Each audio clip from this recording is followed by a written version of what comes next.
The house had been empty for decades, yet it carried the kind of stillness that felt lived in by memory alone. Light drifted through fractured blinds in thin, fatigued lines, landing across the warped floorboards where dust sat like settled regret. The investigator stepped in without sound, as if the room itself might exhale at the slightest disturbance. Time here seemed frozen, caught in an old breath, trapped beneath layers of forgotten evidence. This was where Liora Dane, age 26, had last been seen alive. A name unusual enough to linger, a life gentle enough to fracture a community when it ended. The case had never hardened into clarity. Instead, it had faded into the cold corridors of storage rooms, misfiled memories, and mistakes that no one wanted to own. The original team had broken apart, retired, or relocated, leaving behind a thin trail of notes that read more like questions than answers. Somewhere in those pages, in those hesitant scribbles, lay the reason Liora never made it to the next morning of October 3rd, 1987. The investigator, Evan Mercer, now older than he wished to admit, moved into the living room with careful steps. He treated every surface like a ghost, as though touching anything too confidently might push away what little truth remained. He remembered this house from the original investigation: the narrow hallway, the faint smell of damp insulation, and the small ceramic figure cracked in the corner. It was all still here, preserved by neglect rather than intention. He paused by the kitchen doorway. The air held that faint metallic note of old fixtures mixing with dust and the quiet scent of wooden cabinets gone dry. The room was stripped. No table, no chair. Only the outline where something once stood, reflected faintly in the floor's fading polish. Liora's body had been found near that very spot, back against the lower cabinet, head turned slightly right, as though listening to something that wasn't there anymore. No forced entry, no defensive wounds. The kind of scene that whispered of someone she knew, someone she trusted enough to let close. Evan knelt, searching for markers he once catalogued himself. A discolored stain on the baseboard, the tiny impression left by a dropped bracelet charm. Even now, the small evidence felt like messages left in another language. He touched the corner of a loose tile. The coldness of it seeped into his hand. A thin line of thought slipped through him, the familiar guilt, the quiet admission that he had failed her back then. They all had. They moved too quickly, labeled things too confidently, trusted statements without unearthing the tension beneath them. It had been a case of assumptions, not precision. He glanced toward the living room windows where light trembled against a layer of grime. The silence felt dense, heavy. His breath made a faint cloud in the stagnant air, dissolving slowly. He opened the old case folder he brought with him. The top page curled at the edges, stained by years of storage. Liora's photo stared back, calm expression, dark hair pulled loosely, eyes carrying that quiet certainty of someone who expected to live a full life. Behind him, the house settled with a soft crack, as if adjusting.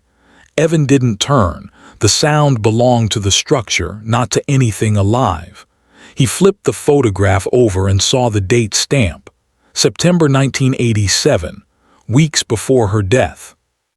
For a moment, the memory of the original crime scene returned in fragments, murmured conversations, the gentle hum of fluorescent lights from portable stands, the uncertain voices of officers unsure how to frame what they saw. The case had shape back then, but no spine. Everything collapsed under its own weight before a conclusion could emerge. He placed the photo down on the dusty counter. The silence held steady. Something about being here again felt like pulling at a thread that had been buried under years of indifference. Liora's name echoed in his mind, soft but insistent. He looked toward the back door, still locked, still intact. No signs of forced movement even after all this time. It matched the old report exactly. Whoever had left after ending her life had done so quietly, leaving no sound for anyone outside to hear. Evan's hand brushed across the counter, stirring a faint cloud of dust. The past felt larger than the room itself, pressing against him with scenes half remembered. He let out a slow breath and leaned back on his heels. The case had been unsolved for 38 years, but standing here, he could feel the shape of something overlooked. Some detail he once dismissed because he lacked the patience age had since taught him. The crime scene was dim forgotten, but it had not surrendered. Not yet. 2. Case reopens due to discovery of new crucial evidence. The file had been untouched for years, sealed in a long metal cabinet in the basement of the county records annex.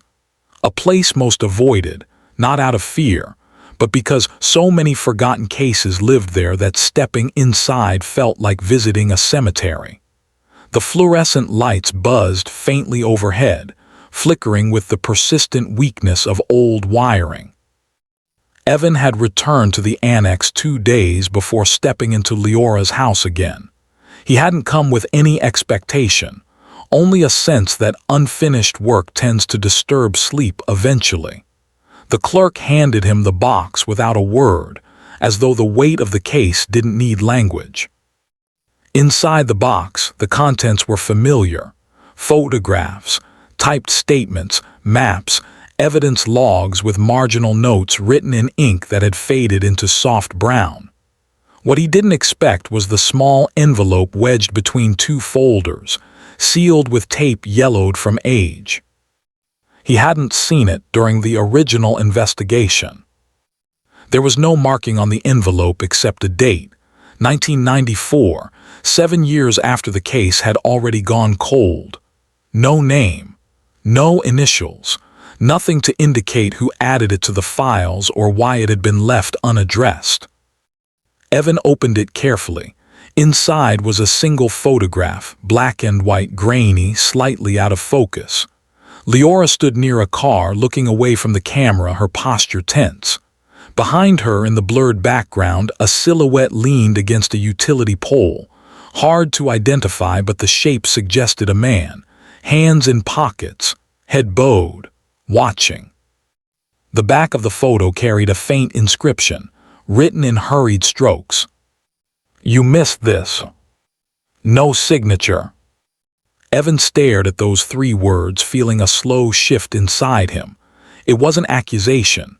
It wasn't taunting. It read more like a reminder, almost gentle yet firm. Someone had known something. Someone had tried to tell them, years after the investigation collapsed. And whoever it was had believed this image mattered enough to slip it into storage, trusting time to reveal its value.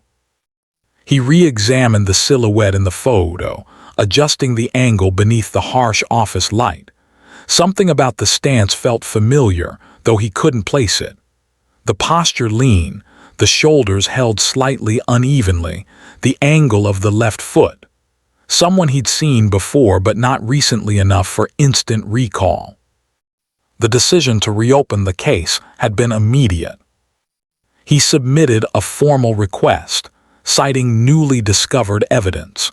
The department approved it without resistance. Cold cases carried a weight on the county's record. Reopening one was as much about administrative duty as it was about justice. Returning to the old house was the next step. To see the scene again with the photograph in mind, to align memories with details that might finally make sense. On the day he revisited the crime scene, he brought the photograph with him. It felt heavier than it should, like it carried the density of years unspoken. He held it by the edges while walking the perimeter of the kitchen, his mind reevaluating everything he once documented. In the dim light of the abandoned home, the photo's grayscale tones looked almost natural, blending with the muted atmosphere. The silhouette seemed to echo against the wall where shadows lingered. Evan tried to hear the scene as it might have been: faint footsteps, the quiet click of a door, a hesitation in breathing. The kind of moments that people overlook because real endings rarely arrive with dramatic force. He placed the envelope on the counter and stood still, letting the silence settle. Something had shifted. Something had woken. The case was open again.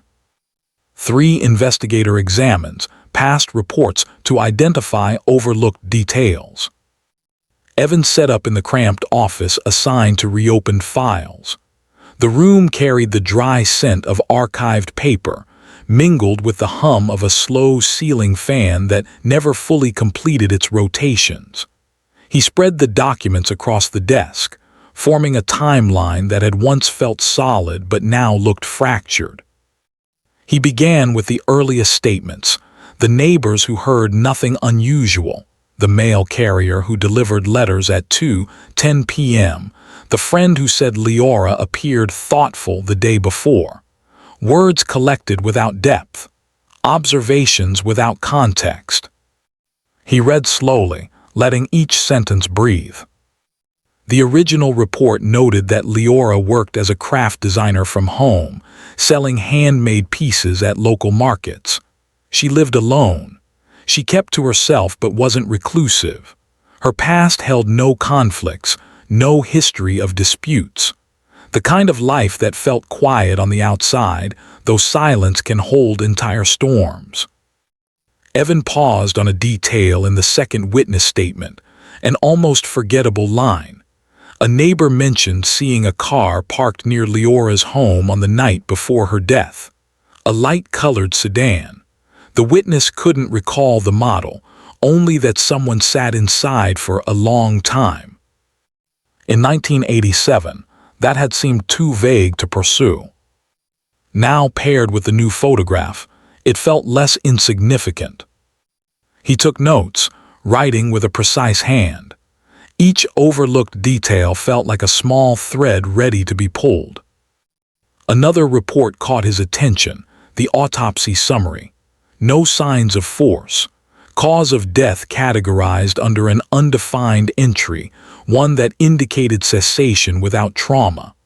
At the time, the medical examiner offered limited explanation, calling it a sudden collapse. Something about that phrasing never sat well. Evan leaned back, exhaling through his teeth. The weight of the years pressed on him, not harshly, but with a gentle insistence to reconsider everything. He returned to the photograph, the silhouette, the stance, the angle of the shoulders. He sifted through old interview transcripts. One stood out. Jonas Hale, a quiet acquaintance of Liora, met her at local art fairs, described by others as soft-spoken, respectful, unobtrusive. He had been interviewed once, briefly. No notes mentioned any unusual behavior. But Jonas had an injury, Evan remembered now. A slight misalignment in his left shoulder from a childhood accident. Something subtle, easy to forget. The silhouette in the photo carried that same uneven posture. Evan felt a shift in his breath. Not a revelation, just a quiet alignment of threads that had been loose for decades.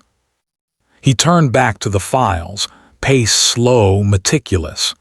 Each page held something familiar, yet everything felt newly sharpened.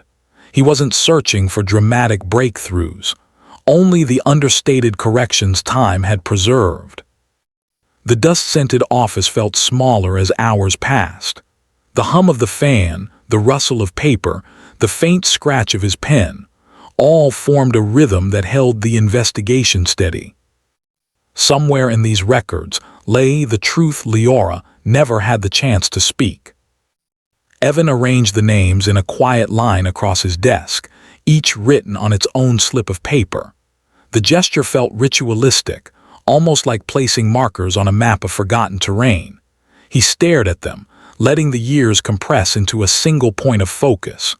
These were the people who had brushed against Liora Dane's life in the weeks, months, or hours before her final evening. Some barely intersected with her at all. Others lingered too close. He folded his hands, inhaling the faint scent of dust that clung to the pages around him.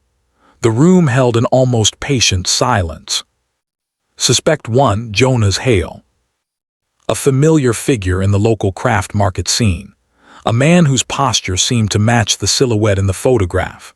No documented conflicts, no prior disputes. The original investigators had dismissed him quickly, too gentle, too quiet to cast suspicion upon. But quiet did not erase possibility. His interviews revealed little emotion, only brief responses punctuated by long pauses. His alibi covered most of the evening of October 2nd, but not entirely. There was a gap, 40 minutes unaccounted for, that he never explained. Evan placed the slip to the left. Suspect 2, Marlene Voss. Close friend, confidant, the kind of presence Liora relied on during the busy seasons of her craft work. Marlene had been the last to see her alive the day before the incident, sharing coffee and discussing new designs. But their relationship carried stress beneath its surface. Competition at the markets, conflicting decisions over booth placement, small disagreements that never escalated publicly but likely shaped private frustrations. Marlene's alibi was solid, dinner with 2 colleagues, receipt verified. Yet something about her tone in the interview transcript felt hollow, as if describing events through a rehearsed lens. Another slip to the right. Suspect 3, Daniel Kerwin. Once Liora's landlord for a brief period before she purchased the small home. Their history held tension. Disputes over repairs, late-night calls about faulty wiring, misunderstandings left unresolved. He moved out of state shortly after her death, claiming unrelated issues. His alibi from 1987 described him as being at a local bar. Several patrons confirmed his presence, though the timeline was wide, too wide for comfort. He returned to the county briefly in 1991, then again in 1994, the same year the mystery envelope appeared in the case box. Evan tapped the edge of Daniel's slip, feeling a faint tightening in his chest. Suspect 4, Lena Marwick. A neighbor who lived 2 houses down, a woman who noticed everything according to the original notes. She had mentioned seeing the light-colored sedan before the murder but offered little beyond that. Her relationship with Liora was described as neutral, though one note hinted at building tension due to noise from woodworking equipment. Nothing major but enough to cause unspoken friction. Her alibi stood firm, visiting her sister in another town. Verification was partial, not impossible. Not conclusive. Evan placed the slip beside the others. The final name wasn't listed as a suspect before. It appeared only once in the entire box of material, a fleeting reference in a comment made by Liora's co-worker who purchased supplies alongside her at a local shop. Suspect 5, Orrin Price. An apprentice carpenter, barely known to Liora. Their paths crossed only briefly when he offered to help transport materials. Nothing unusual, no documented disagreement, just a passing interaction. Yet he had visited the craft market multiple times in the weeks leading up to her death, observing, browsing, never purchasing. His presence lingered in the background of several witness statements. No one questioned him originally, assuming coincidence rather than connection. Evan added his name to the list, though it remained lighter than the rest. He leaned back, letting the name settle in his vision. The room felt colder, though the temperature hadn't changed. The small fan still pushed air in a slow, uneven arc overhead. He picked up the photograph again, the one from the anonymous envelope. The silhouette seemed to shift subtly depending on how he held it, the blurred figure bending toward different possible interpretations. He studied Jonas's file, the misaligned shoulder, the quiet mannerisms, the respectful distance he maintained during the interview. It would be easy to craft suspicion around him. Too easy. Suspicion built on matching shapes rather than facts often demanded caution. He turned to Marlene's transcripts. Her words were clear, but her pauses were long. Evan traced his finger along a line where she hesitated when asked if Liora had any disagreements recently. The hesitation wasn't described in the transcript, but the sparse punctuation suggested it. Daniel's file sat heavy. A man who left town soon after, returning the year the envelope appeared. No evidence tied him directly to the scene, but absence was not absolution. Lena's file remained thin, observational, peripheral, but sometimes the peripheral angles held more clarity. Oren's file felt incomplete, almost superficial. No interviews, no notes, just passing mentions. Evan closed his eyes, letting the silence fill the gaps between the names. He listened, not for sound, but for weight. Each suspect carried a different kind of tension, a different motive, a different absence. The room dimmed slightly as a cloud passed outside. The shift in light formed long shadows across the desk, touching each slip of paper at an angle that made them appear uneven, almost unsettled. He opened his notebook and wrote slow, deliberate lines. Motives, a competition, a resentment, a proximity, a impulse, a silence. The last word echoed faintly. He tapped the photograph again. The silhouette, the stance, the quiet shape leaning against a pole, watching someone unaware. Every suspect had an alibi. Every suspect had a distance from the truth. Every suspect could fit the edges of the story if pressed hard enough. But one of them fit more quietly than the rest, so quietly that it felt deliberate. Evan inhaled, slow and steady. The investigation was widening, yet something inside him tightened with certainty. The truth would appear not through dramatic confrontation, but through the small fractures in their alibis, the subtle inconsistencies that revealed where emotional tension hid. He set the photograph at the center of the table and circled the silhouette with a single line. Not an accusation, an anchor. The names remained in place, waiting. 5 clues emerged slowly, linking inconsistencies to emotional conflicts. The following days unfolded with a methodical pace. Evan revisited each report, each statement, observing the patterns that once seemed stable but now appeared uneven. The investigation pressed forward not by force, but by subtle pressure, examining overlooked corners, forgotten memories, quiet details that had slipped between the cracks. He began with Marlene Voss. Her interview from 1987 read cleanly, but the notes from officers hinted at an emotional shift during questioning. Evan scheduled a follow-up conversation. When she arrived, she carried the same gentle presence described in earlier records. Her voice remained steady, yet her eyes drifted whenever he mentioned Leora's final day. He kept his questions sparse. "Memory sometimes loosens," he said softly. "Anything feel different now?" Marlene's hesitation was brief, but noticeable.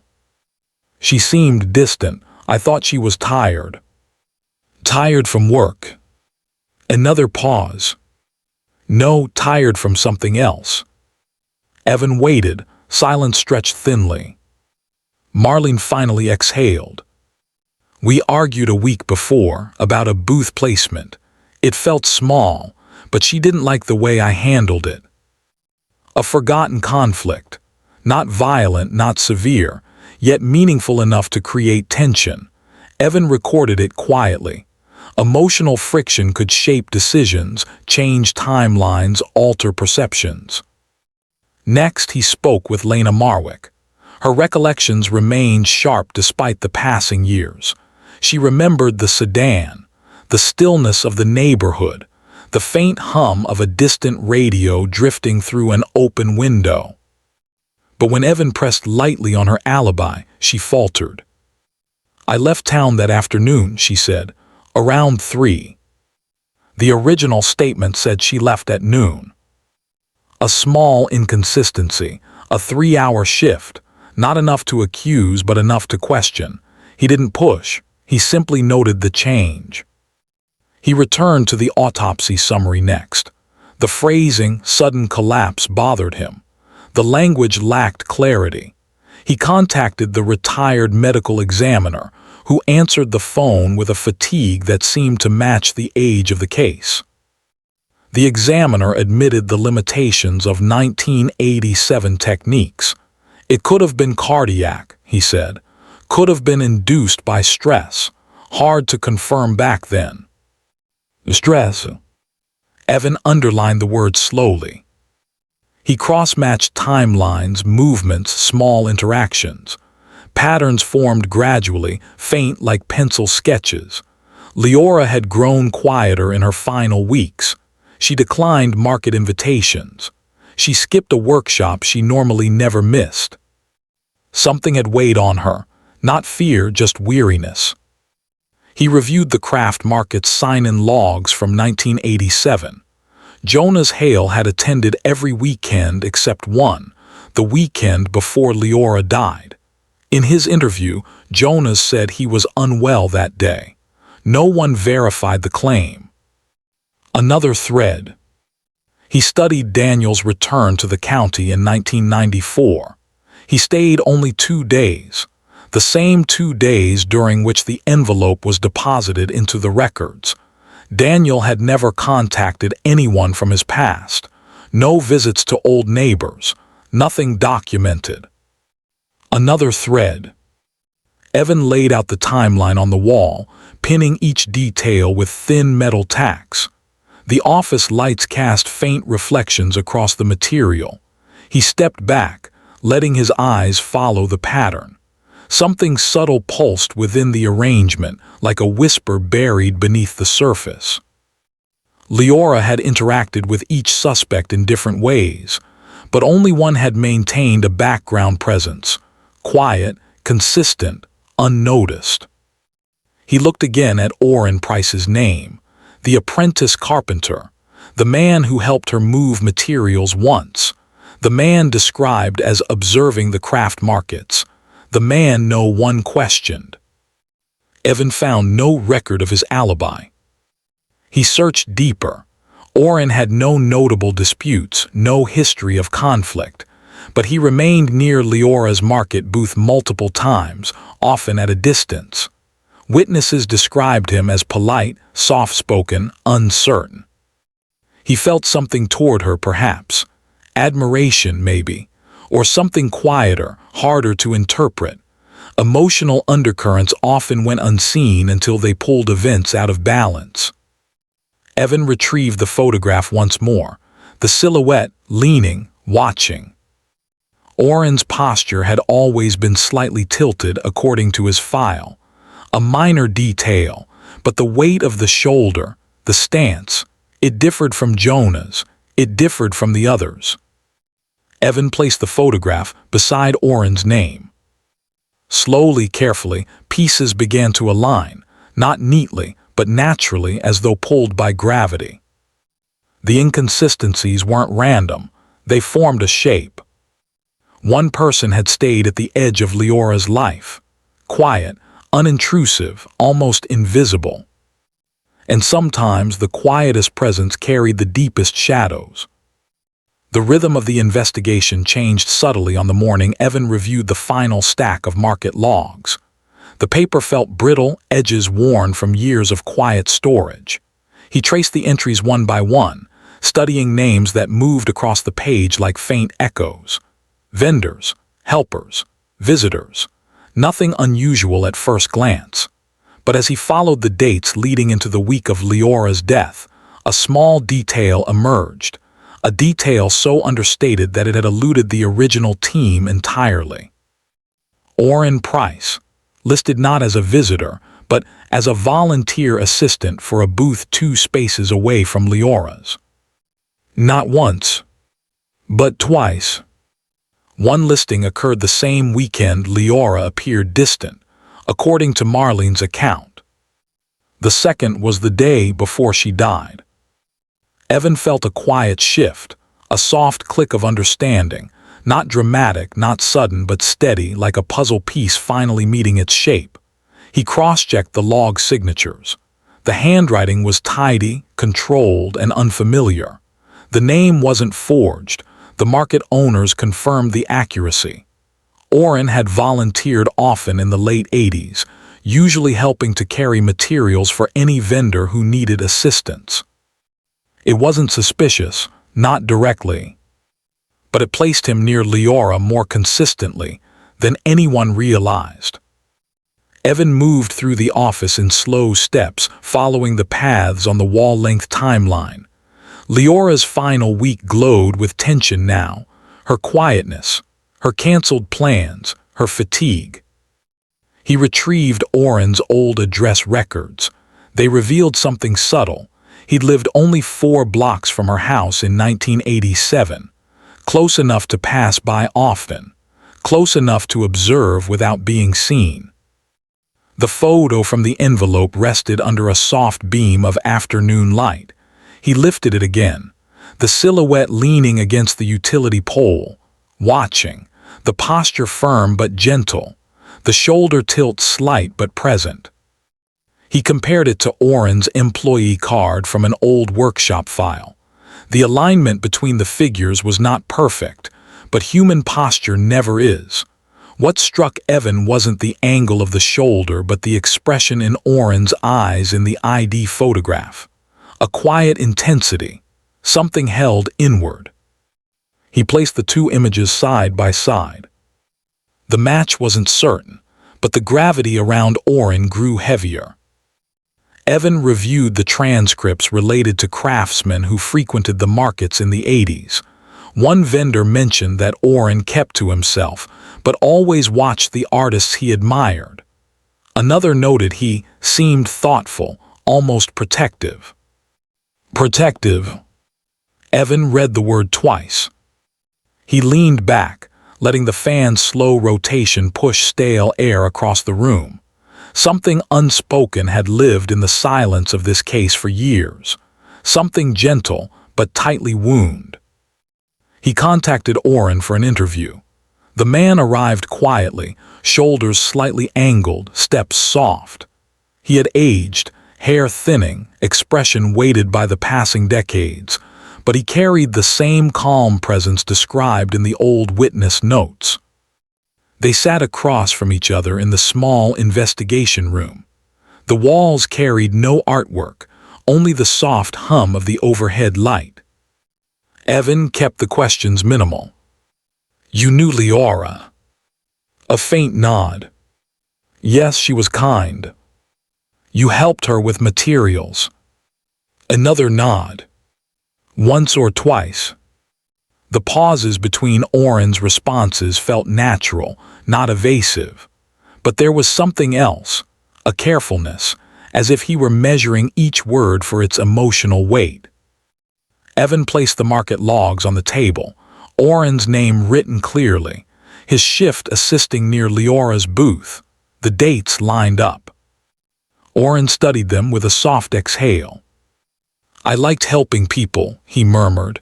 "Never thought it mattered." "It might," Evan said gently. A stillness settled in the room, not tension, just a pause shaped by memory. Evan slid the photograph across the table. "Do you recognize this?" Orrin's eyes lowered, his breath caught not sharply but with a subtle hitch. He didn't nod. He didn't deny it. He simply said, "I was nearby sometimes." Evan waited, letting the quiet fill the space between them. Orrin finally breathed out. She was different, not like the others. She listened, just listened. His voice held no hostility, no anger, only the tone of someone remembering something delicate. Evan's next question came softly. "You visited her house?" "Once," a faint tremor in the answer. "She asked for help fixing a cabinet hinge. It was loose." Evan checked the timeline notes. No record of any visitor that week. No mention of a repair. Something subtle stirred inside him. Oren continued, voice low. She was tired, you could see it, something weighed on her I didn't ask. Evan leaned forward slightly. You were the last to see her. Silence long. Oren's hands folded gently. His posture tightened just a degree. I didn't mean for anything to happen, he whispered. Not a confession, not in tone, but the weight of responsibility hung in the air, undeniable. Evan's breathing slowed. Tell me. Oren's eyes remained downcast. She fainted. She was standing near the counter. She pressed her hand to her forehead. I reached out to steady her, but she slipped. It was sudden, quiet. I didn't know what to do. The words carried no violence, only a quiet sorrow. She was gone yet, he said softly. I tried to help, but I panicked. I left. Evan's pen stopped halfway across the page. Oren's voice grew thinner. She trusted me to fix something small, and I failed her. The truth was devastating, not because it was dramatic, but because it was. No conflict, no anger, no motive in the traditional sense. Only panic. Only silence. Only the collapse of a fragile moment. The autopsy's uncertain phrasing suddenly made sense. The absence of struggle. The lack of forced entry. The quiet posture of the body. The peaceful expression. Oren didn't intend harm. But he left her alone, disoriented and collapsing. And he carried that failure for decades. The twist was not that he acted with intent. It was that everyone had looked for conflict when the truth was shaped by fear. Evan exhaled softly. The statement would be recorded. The case finally had a spine. But the emotion in the room felt impossibly quiet. 7 ends with moral reflection. Truth isn't always visible on surface. Evening settled slowly over the county building, pulling long shadows across the corridors as Evan walked back to his office. The weight of the reopened case rested in the crook of his arm, sealed now in a new folder with crisp edges. Outside, streetlights began to flicker on one by one, illuminating the sidewalk in pale amber tones. He placed the folder on his desk carefully, almost ceremonially. The hum of the old fan traced its familiar arc overhead, stirring the scent of dust and aged paper into a soft mixture that felt like the past breathing through the room. He sat down, elbows on the desk, hands folded loosely. The office felt still, as if the conclusion had settled into the air rather than into the file. Oren Price had remained at the edge of the investigation for decades, too quiet to suspect, too gentle to accuse, too invisible to consider. The least suspected not because he hid, but because his presence appeared harmless. The truth lived in that harmlessness, nested inside a moment shaped not by anger or plan, but by panic and silence. A moment he carried alone. Evan looked at the photograph one last time. The blurred silhouette leaning against the pole. The person watching not with malice, but with concern he didn't know how to articulate. A man who admired from distance, unsure how to cross that space. The envelope from 1994 lingered in Evan's thoughts. Someone had known. Someone had felt the weight of the case long before he revisited it. Someone had believed the truth deserved a voice, even if whispered anonymously. That gesture alone would remain an unanswered question, one of many. The silence in the office deepened. Evan's reflection in the dim window appeared faint, almost ghost-like. Investigations often ended with declarations, signatures, closure. But this one felt different, not lighter, not heavier, simply grounded in the quiet reality that truth does not always reveal itself through dramatic lines or bold motives. Sometimes truth manifests in the fragile spaces between actions. In a hesitation. In a moment of fear. in a decision left unspoken. Justice, when completed, felt mechanical, procedural, clean, binding, but the human element beneath it remained uneven, delicate, unresolved. Oren would face legal consequence, yes, but the moral weight of what happened to Liora Dane did not rest neatly on a single action. It rested on silence, on panic, on the quiet fractures of human frailty. Evan closed the folder softly. Outside, a breeze brushed against the window pane, carrying the faint scent of the nearby trees. The night grew deeper, shading the streets in gentle darkness. Evan remained seated, eyes on the file, not seeking comfort but acknowledging the truth as it stood, unvarnished, imperfect, real. Some cases ended in confrontation, some in revelation. This one ended in a quiet admission shaped by time. He breathed out, a slow release that softened the tension in his chest. Truth had surfaced, but not in the way stories usually allow. It came small, tentative, born from human error rather than intent, and it left behind a reminder that the surface seldom tells the full story. Beneath every quiet life lies an undercurrent no report fully captures.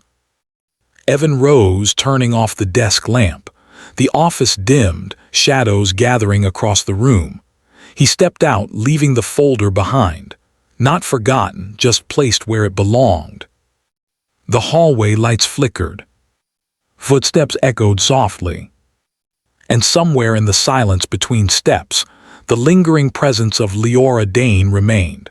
Quiet, graceful, and finally understood.